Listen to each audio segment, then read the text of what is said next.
Hello and welcome back to the Red Path. Today we're going to take a look at some changes which surprised us and hit the 40k app online and seriously affect us world eaters.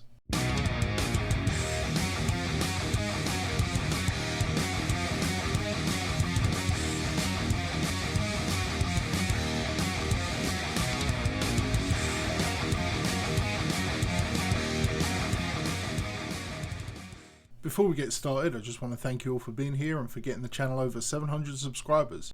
It's been a great first few months and I'm really looking forward to where the channel is going to go. I really hope 2021 improves for us all in a multitude of ways, but specifically I hope we can get past the issues that have been preventing us from meeting up and playing 40k. I'd hoped 2020 was going to be my first year to get some serious GT and Majors experience, tournament wise, but it was not to be.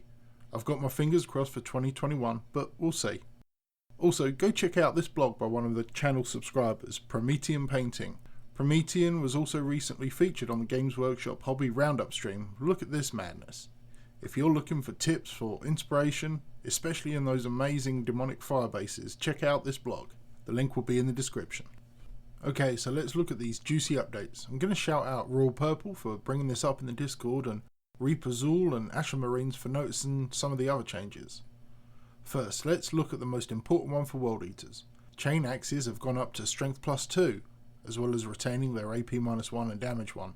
This will affect Chaos Lords of all stripes, Exalted Champions, Chaos Terminators, Chaos Space Marine Squad Champions, Chosen Havoc Champions, and most importantly, Berserkers. We now have Strength 7 Berserkers base. This is ridiculous and I absolutely love it. Strength 7 isn't as vital as it used to be unless you play in a meta with lots of T7 vehicles, as we're still wounding most common enemies on 2s for GEQs, 3s for MEQs and PEQs, but now we are wounding T7 stuff, Dreadnoughts, Transports, Light Tanks and so on 4s, which is cool. It also means we're tearing them to shreds on 3s with Vets, for as long as that lasts at least.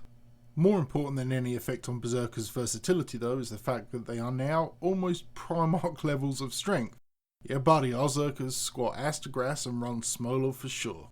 The effect this will have on other units, squad champions and HQs who have base strength 4 is greater, as it will make them more competitive against Death Guard, wounding T5s on 3s, and also chewing up chaff by wounding T3s on 2s.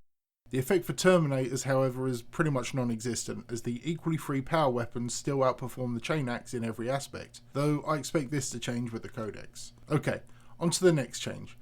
Demon Prince weapon changes. The Codex has Malefic Talons as the volume attack profile, the Hellforged sword for middle ground with a little extra damage, and the Demonic Axe as the anti-armor option.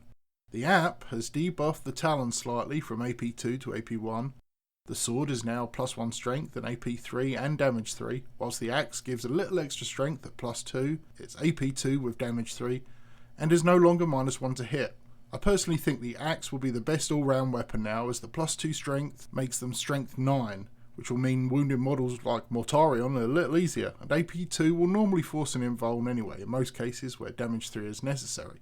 I think this makes the Demon Prince much more well-rounded and any weapon combo worth considering. The final change that we noticed is the base attacks of the Mauler Fiend have jumped up from 4 base at its top profile to 6. This one is a little weirder though because the degradation has stayed the same. Whilst the change wouldn't surprise me, it is much needed. It may also be a typo considering the failure to remedy the degraded versions. Anyway, that's the end of this one. If you spot any more changes in the app, let me know in the comments or join the Discord and let me know there, and we can continue to put the pieces together. Hope you've enjoyed this video. If you did, leave a thumbs up. If you didn't, leave a thumbs down. As ever, please consider hitting that subscribe button, and remember, stay healthy, stay safe, and kill main better.